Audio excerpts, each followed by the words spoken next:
Welcome to our continuing series, Interviews with Disciples and Devotees. Again, it is an honor to have with us Kittu Reddy. Namaste, Kittu. And today, in The Ideal of Human Unity by Sri Aurobindo, we begin chapter 11. What is the title?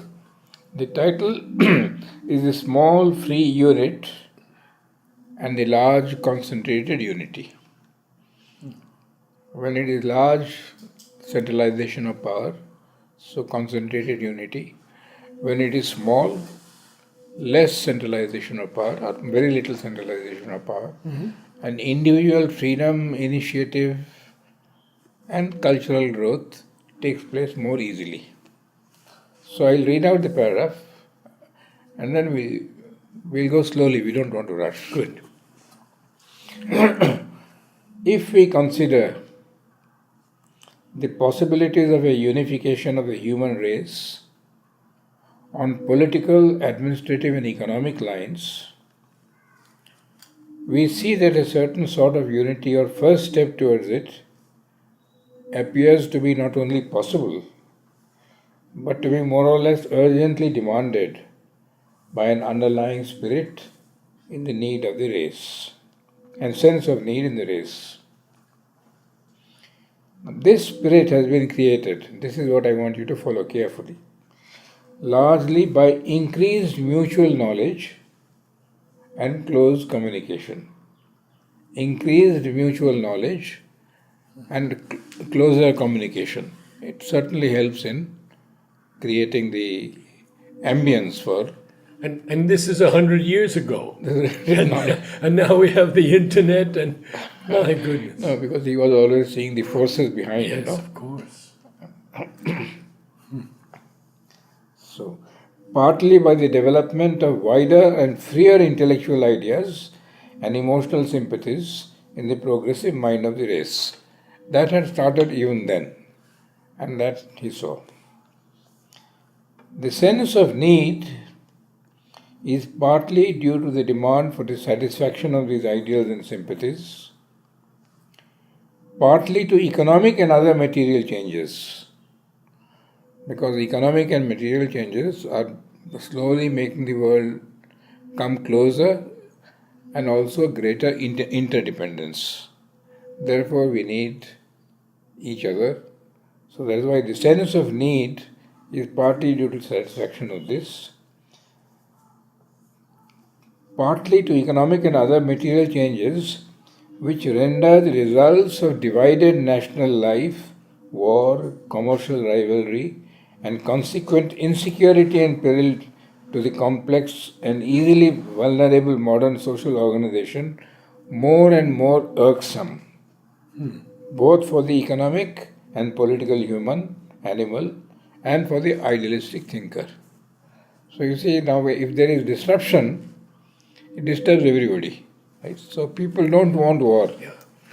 And that is why the very fact that North Korea and South Korea have started trying to make it up because of this winter games, right? So North Korea has approached South Korea, is partly because of that also. This was an excuse, right? It's only China that needs to be. But even China will sooner or later realize that if they disturb the whole world scenario, they will not be benefited at all.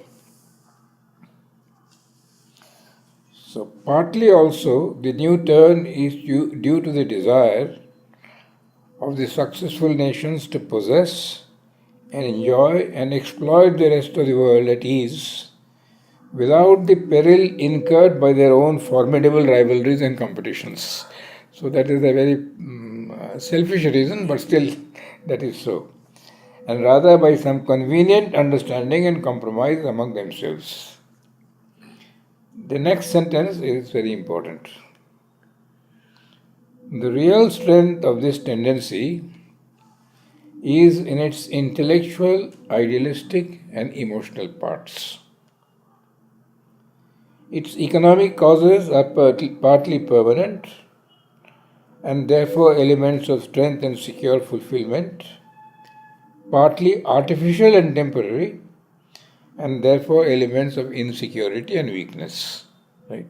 Because economic conditions keep changing according to the development in the world, right? When it is favorable, then take advantage. But then when it is not favorable, then they don't care for the unity, right? So the most important thing is the intellectual, idealistic, emotional element, which is from a higher scale. Every step we are coming back to this. An action has to be judged by the level of consciousness from which it is motivated. If it is from a spiritual level, it is independent of circumstances. If it is an intellectual level, it is already good. If it is an economic and political level, it is unreliable. It is temporary. As long as you benefit, you take advantage. When you don't, then it drops out. This is very important for you and me. I mean, in all our actions, there is a motivation. If the motivation is at the spiritual level, whatever happens, you will hold on because that is firm and eternal. It is from the intellectual level, still it is bad. If it is from the vital level, it is only when it is beneficial. Very important thing which I had to explain to one of my students this week only. Today is Wednesday. Why do you want to stay in the ashram? You're going to finish your studies. Why do you want to stay in the ashram? My advice to you is that if it is for spiritual reasons, go ahead, full steam. If it is for any other lower reasons, pause. And if it is for economic reasons, prosperity, this, that, don't come here. Right? If you come here because of security, of food, clothing, housing, right?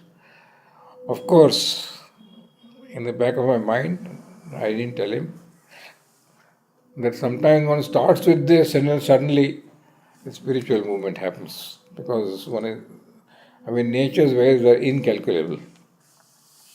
But essentially, if you want to join this institution, it must be fundamentally for spiritual reasons. Would you say the same for Aurobindo? Absolutely the same for Aurobindo. And today is Wednesday, Monday, from Andhra Bhavan, and the three of us went to Aurobindo.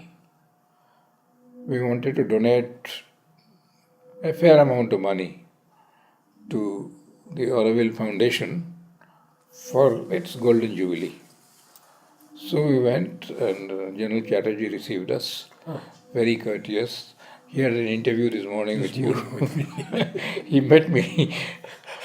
In fact, we are very good friends, and the day he retired on May 31st, 1990, June 1st, he came to my house. Next day. And joined Aurobindo also. Huh? Same time he joined Aurobindo. No, but he was living for some time elsewhere Yeah. till his house was built. So anyway, so the real strength is in its intellectual, idealistic and emotional parts. Its economic causes are partly permanent and therefore elements of strength and secure fulfillment. And partly permanent, you will find that on the national level, geography plays a very important role. Because when you are living side by side, right? See, today I read an article that to tighten up Pakistan, because in the last few days, 4 security personnel have been killed, right? So there are 4 options that somebody has given. One is an all-out attack and finish it off in 1 week. That is risky from the international point of view. There will be a lot of pressure. But when mother said it, they Mother should said, have done it. yes, I wanted the letter. And then the second one was Indus Water Treaty. Don't give them any water. Use all the water inside India. They'll be starved completely. So the other one is dialogue, which has no meaning at all. Yeah, how can you have dialogue with somebody holding a weapon always in his hands, no? So the political incentives are the baser part in the amalgam. Their presence may even vitiate the whole result and lead in the end to a necessary dissolution and reversal of whatever unity may be initially accomplished. So you see, always you have to see now, instead of using the word levels of consciousness, I am using, are you doing it by a political motive, which is vital, economic motive, which is vital, physical, intellectual motive, which is wide ideas, and spiritual motive, which is on the highest scale. That is the only secure, reliable thing. So, this, as I said, although it is being spoken of on the national level, it has to be also understood at the individual level. Still, a result of some kind is possible in the comparatively near or more distant future. We can see on what lines it is likely to work itself out, if at all. At first, by a sort of understanding and initial union for the most pressing common needs, arrangements of commerce, arrangements of peace and war, arrangements for the common arbitration of disputes, arrangements for the policing of the world. These are the what he calls the most pressing common needs, four of them, right? Commerce, arrangements of peace and war, arrangements for the common arbitration of disputes, and arrangements for the policing of the world. See, in the last few days, I don't remember which channel, News X, I think, is showing the Indian armed forces policing the world, right? That means the United Nations calls for the Indian armed forces to help them, and we have got a whole battalion of ladies, right? Very interesting. And when you listen to them, you find that they are motivated by very deep idealism. They have not just gone there to stop a battle between Congo and somebody else, right? That is also there, but they are trying to usher in larger and nobler ideas. It's a very good sign because that is very progressive. So these crude initial arrangements, once accepted, will naturally develop by the pressure of the governing idea and the inherent need into a closer unity, and even perhaps in the long end into a common supreme government, which may endure till the defects of the system established and the rise of other ideals and tendencies inconsistent with its maintenance lead either to a new radical change or to its entire dissolution. So the important thing is to take the step in the right direction. And if you come to a kind of arrangement of commerce, peace and war, arbitration, you know what is arbitration, no? When two persons quarrel, then you bring a third person, right? The three monkeys, the third monkey.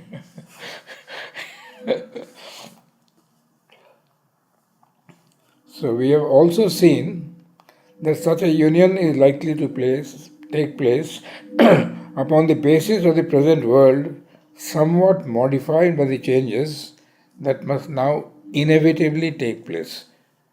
Do you agree with this word inevitably? It may take place or it will inevitably take place. Inevitably. Yes, you see, again we are coming back to this. He's looking at the forces behind, right? Yes.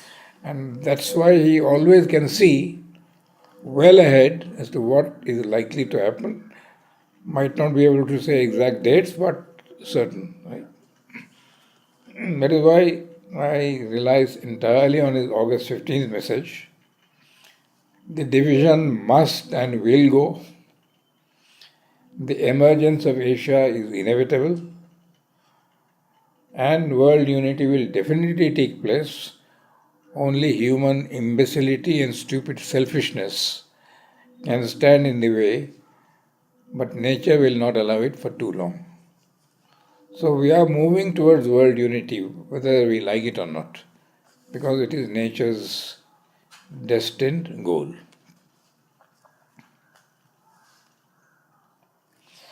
So international change, he says now we have seen that such a union is likely to take place, right? That must now inevitably take place. What are those?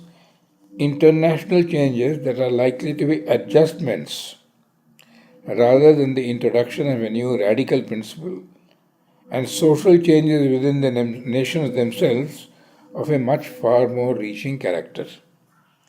So these will be the first steps. It will not be a direct radical change, it will be adjustments. Because when I have an empire and I am ruling somebody, a radical change will mean giving up the empire, or at least giving them a lot of freedom, which is what is then known by dominion status. But it was only in 1942, when the Second World War was going on, that Britain offered dominion status to us. Unfortunately, we refused. Gandhi refused. And now see the next part. But it's an internal arrangement of society and administrative mold progressing rapidly towards a rigorous state socialism and equality, by which the woman and the worker will chiefly profit. Again, see how 100 years back, at that time in America and England, there was no question of even voting for women. They were not allowed to vote. Right. No, that's right. See? So, women, and today it's a tremendous attack that on equality of sexes, right? And labor force. See, we wrote this book. After that came the Russian Revolution, and immediately within 2 years, ILO, International Labour Organization, demanding rights for the labor force, right? And that's a very powerful force today. And most of the strikes that take place, even in Pondicherry, I'm in direct contact with them, is because of this labor organization. Not that they do it always well, because unfortunately, when they become powerful, they take the habits of those who are in power. So that is one of the. For these are the master tendencies of this hour. Certainly, no one can confidently predict that the hour will victoriously prevail over the whole future. We know not what surprises the great human drama, what violent resurgence of the old nation idea, what collisions, failures, unexpected results in the working out of the new social tendencies, what revolt of the human spirit against a burdensome and mechanical state collectivism, what growth and power perhaps of a gospel of philosophical anarchism, mission to reassert man's ineradicable yearning for individual liberty and free self fulfillment. What unforeseen religious and spiritual revolutions may not intervene in the very course of this present movement of mankind and divert it to quite another denouement. See, all these things have happened. See, for example, what collisions. Second World War was a huge collision. So he almost forecast the Second World War and the First World War.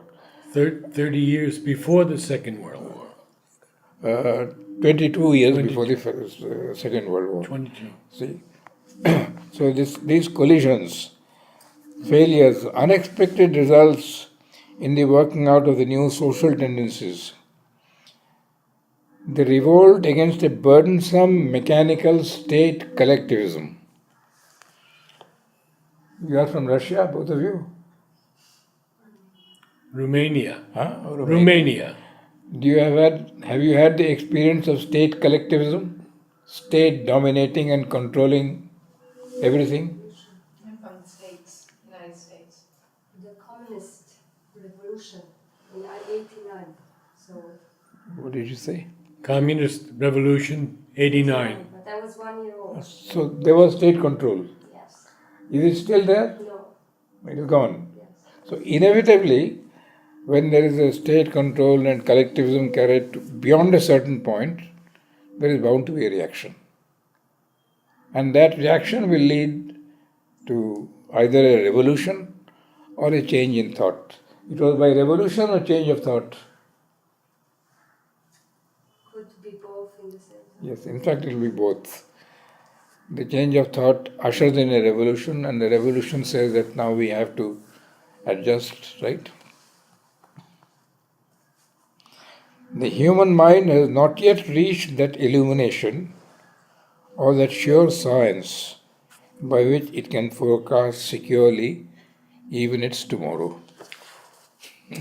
I'm always reminded of Aurobindo's little sentence in Tales of Prison Life.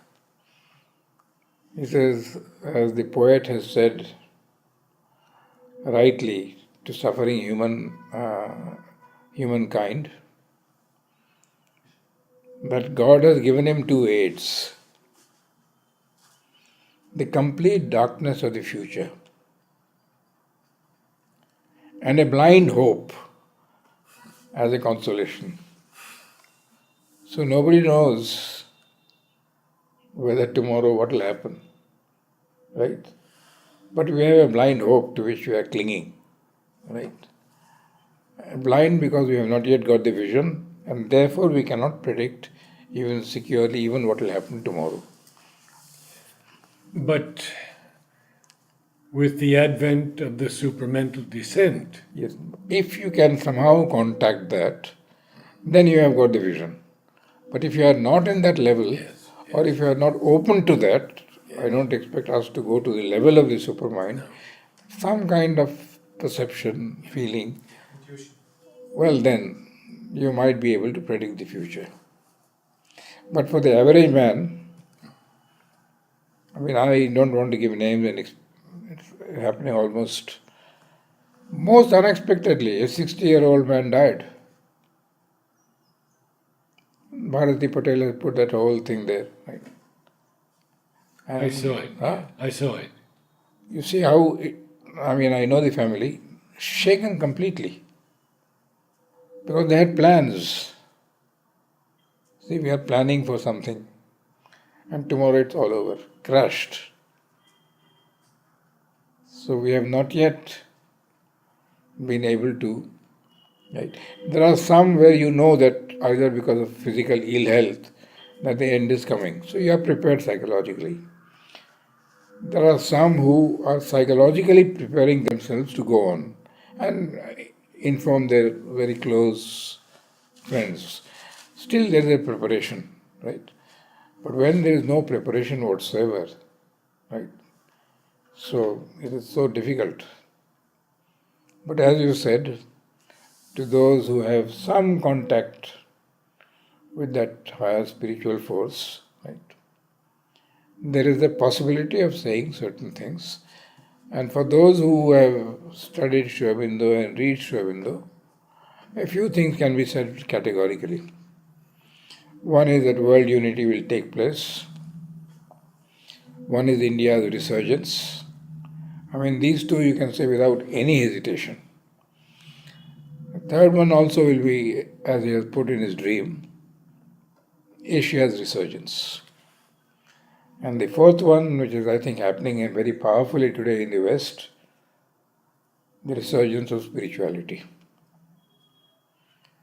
Today, through the medium of yoga, June 21st, right?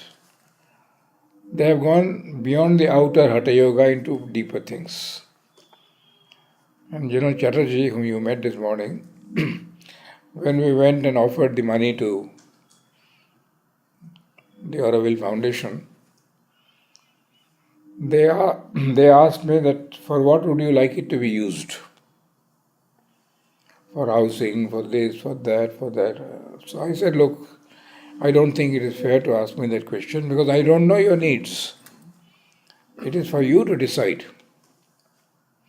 So General Chatterjee said and requested Srinivas Murthy that on 21st June, International Yoga Day, let us go to all the villages surrounding us with whom our relationship is very uneasy.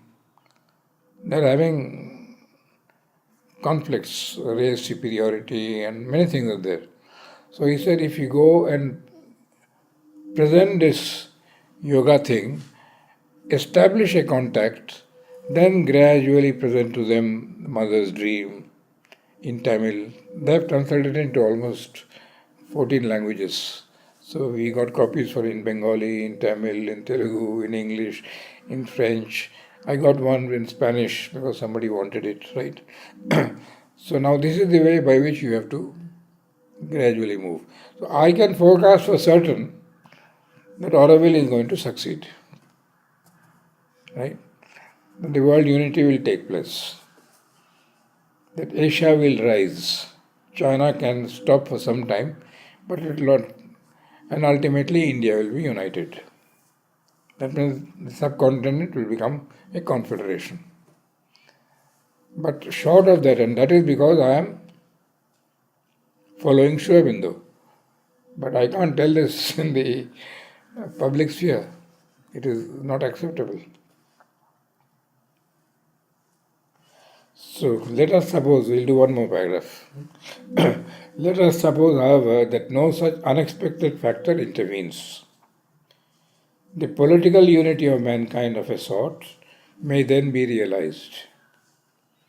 The question still remains whether it is desirable that it should be realized thus and now, and if so, under what circumstances, with what necessary conditions, in the absence of which the result gained can only be temporary, as were former partial unifications of mankind. And first, let us remember at what cost humanity has gained the larger unities it has already achieved in the past. So when he is speaking of the larger unities, there was no continental unity, there was empires. And empires only empowered the rulers, but took away the individual freedom and growth of those who were being ruled, right? So we have to go back and remember at what cost humanity has gained the larger unities it has achieved in the past. The immediate past has actually created for us the nation, the natural, homogeneous empire of nations kin in race and culture, or united by geographical necessity and mutual attractions, and the artificial heterogeneous empire secured by conquest, maintained by force, by yoke of law, by commercial and military colonization, but not yet welded into true psychological unities. So the British Empire was secured by conquest, maintained by force, by yoke of law, by commercial and military colonization. The Mauryan Empire had a more psychological, because it was really the confederation of India, what is now known as India, Bangladesh, Nepal, Pakistan, Afghanistan, right? And Bhutan, all these have to. So there was a stronger psychological element in this. Might be if you take Great Britain and not England, Great Britain incorporated Wales, Scotland, and successfully. Today the Welsh, despite demanding a little autonomy, don't want to move out of. The Scots also don't want to move out, although they are putting some pressure. Ireland was a failure. Southern Ireland broke off, Northern Ireland got merged, right? So you see now, that is the difference between an artificial empire based on conquest and imposition of force, and the other one is more on the cultural, psychological level, and that brings some kind of unity, right? So each of these principles of aggregation has given some actual gain or some possibility of progress to mankind at large. So even this artificial empire has given some gain. I will definitely say that despite all the cruelty and barbarism that the British inflicted on India, India gained in a certain way, in certain definite areas, by being ruled by the British. Right? So, I mean, everything that happens in the world, ultimately, if you know how to use it well, can be beneficial to you. In Savitri, he writes, "Only for good the secret will can work." So, although it looks very unpleasant at a time, have a little patience, learn to look a little further. Probably you will find that it was needed, there was a purpose, and the blow was a springboard. And this is very important in human life, individual life, because you will never get what you want. Sometimes the most unpleasant circumstances take place, but then if you know how to use them, you can bounce up. Today I was reading, before coming, the 1962 war was a tremendous help for India, because Nehru had believed in India, China, Hindi, Chini, Bhai Bhai, Panchashil, right? He did not realize that the Chinese were plotting to ultimately annex India, right? Yes. And then they attacked India. And then there was a war in which we were absolutely miserably shattered. Nehru was a man of peace, or at least tried to show that he was a man of peace. He gave no importance to the army. The shock immediately gave an awakening that no country is safe unless it is strong. You need not use that strength to attack, but it is a deterrent. Right? If you are weak, you can write it down that somebody will take advantage of you. So, nuclear weapons are unfortunately necessary because human beings are still aggressive. But if you are strong, then they will think 50 times before attacking you. But if you can change the psychology, then all nuclear weapons can be destroyed and nuclear energy can be used only for positive gains. Right? So, temporary disadvantages or inflicted some wound on the complete human being. But it has also brought some advantages.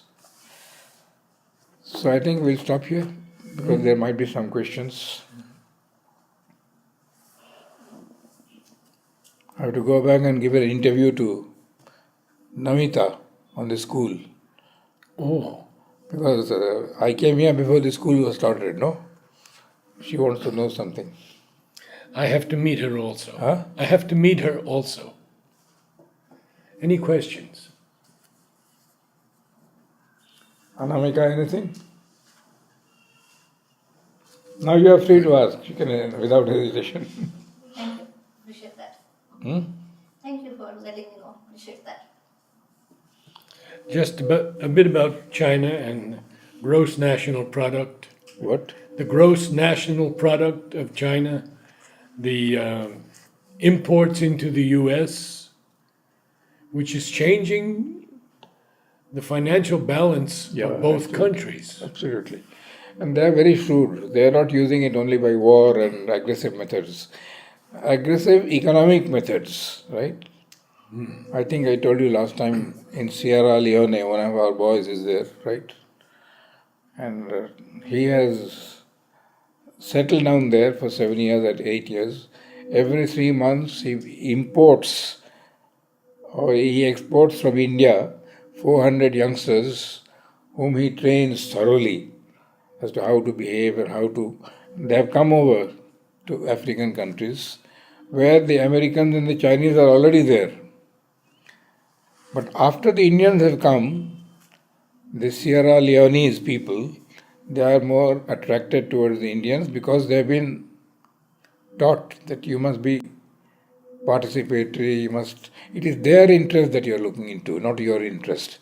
The Americans and the Chinese have come essentially for business, where they can make the most and control. So he says that I am so thrilled that they all come to us. So 400 every 3 months, every year 1200 people settling down there for 3 years, 4 years, creating an atmosphere. Then you can spread into Africa. Because Africa is it needs a lot of help. It has enormous resources and it can be a wonderful battlefield for the big powers who want to control all of this. Right? But if somebody else comes there not with the idea of dominating, but of helping them to help themselves, then they will be. And that is exactly what is happening in Sierra Leone.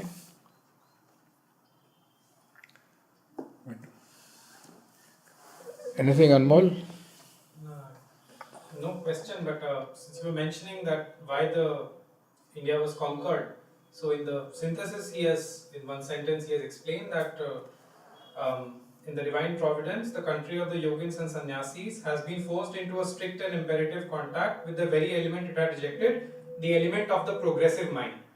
He said that for the last 1,000 years and more, India was divided into either the spiritual side or the purely material side. But the progressive mind was excluded. So the Europe had to invade us for the progressive mind. Absolutely.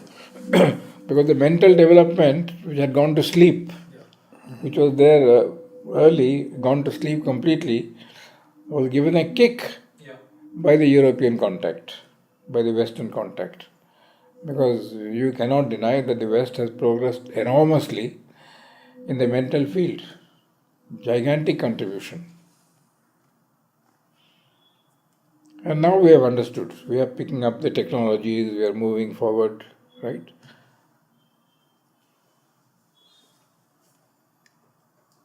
Thank you, Kittu.